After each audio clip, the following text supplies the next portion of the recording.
Questions can be quite fascinating, and not all of them have easy answers.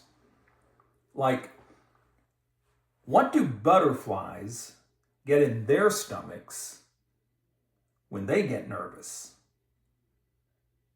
Or, if money doesn't grow on trees, then why do banks have branches?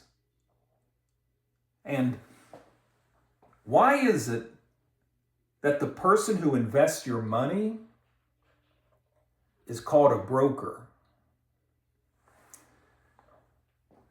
Well, then there are times when people ask really stupid questions. Back in 1992, I was making a hospital visit at the Cleveland Clinic.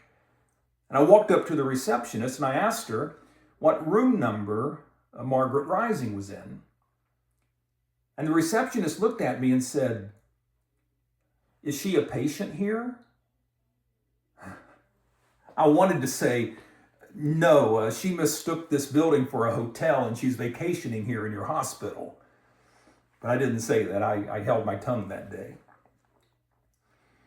And we're naturally inquisitive and we have a lot of questions, even about God, of course, about how he works and the mystery of his ways. And there's nothing necessarily wrong with having questions, especially if they're born out of a sincere desire to know him. But I read about one lady who was in line at a bookstore and she had two books she was buying.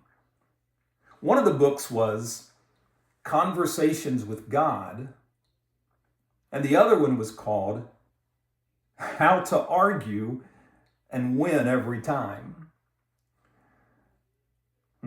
Not sure about that. You know what? The book of the Bible that has more questions than any other, I think, is the book of Job. There are 330 questions in just 42 chapters in Job. Now, about a fourth of those questions are asked by God, but that leaves over 200 that are asked by people.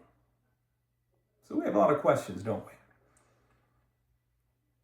The key, though, is this, that maturity is being able to live with the questions even when we don't have all the answers. Thank you for watching, and be kind.